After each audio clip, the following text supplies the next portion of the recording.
obviously a big win for us at home. Went down to the very end. A lot of adversity we faced. Our guys found a way to win.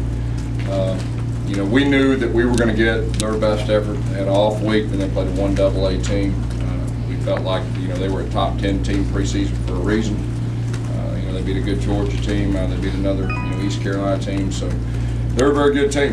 Their coach is one of the better coaches to ever walk the sideline. I think everybody saw that tonight. With the fourth down calls and the onside kicks. And they did a lot of good things. But at the end of the day, our guys found a way to win. Defense didn't play their best, but at the very end they came through and kept them out of that last drive.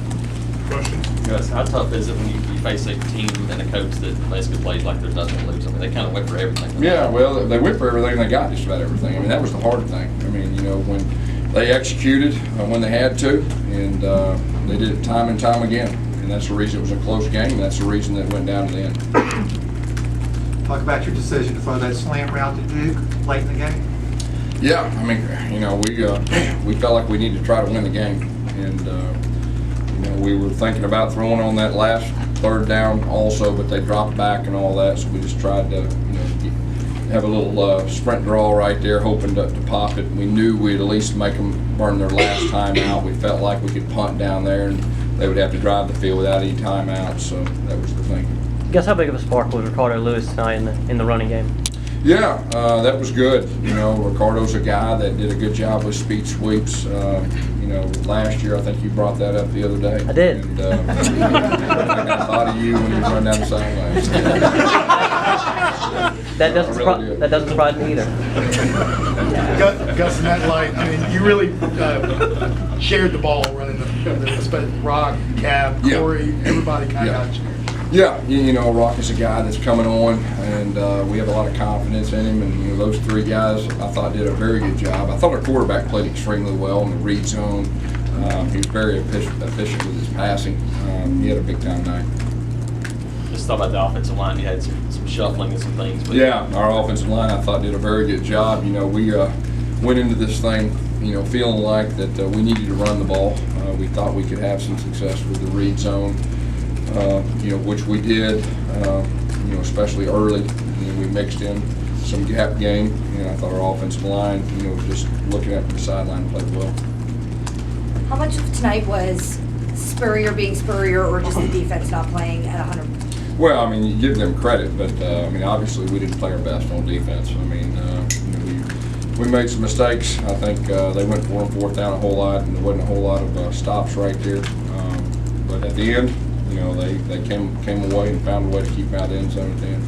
Gus, Brandon Foles has one of the bigger games of his career. Was that by design, or was that the defense not doing it? Yeah, Brandon's been a factor up to this point, but that's what they were giving us. They were rolling extra safety down, and we caught him on a wheel route. And I think we hit Sammy earlier, and we saw that he came open, so we came back and checked that. And, he had a good touchdown catch too. He's a guy that, similar to Jay last year, we had thrown a lot to, and sometimes it gets lost.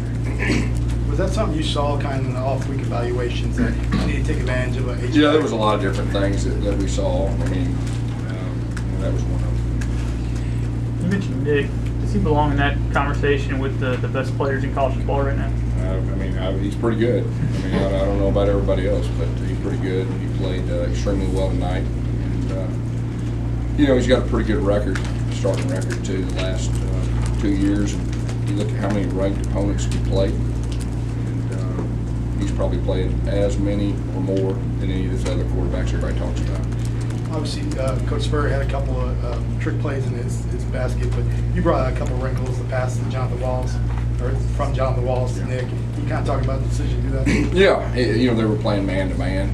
That's a play that we've had, up and running probably the last month, and we probably repped it 50 times, so we felt pretty confident, and we got the look that we wanted, and that was a big third down play. I think it was third down and 9, something like that. Because when a guy has 5 touchdowns against your defense passing, how concerning is it in the week ahead when they have that kind of production? Well, obviously we didn't play our best defensively, there's no doubt. They had something to do with it, but we've got to get ready for next week. Our defense has played well up to this point, and we'll correct it. get better. This was obviously the first game with the 8-man crew. Just kind of what you see from it today. Obviously, you were angry at some calls, it looked like, especially in that third quarter. What was your reaction to the 8-man crew? Yeah, I mean, I really didn't like any other crew, really. What about Jonathan Jones tonight there in the red zone? Big time play. That was one of the plays of the game. I mean, you know, we knew they were just going to keep going for it. They weren't punting, they weren't kicking field goals, and we knew it. And they knew it, and everybody knew it. And he made probably the play of the game in the end zone right there. What were you thinking, just as a play caller yourself, seeing Spurrier going for it on 4th down every time? Would you ever do something like that? I don't know.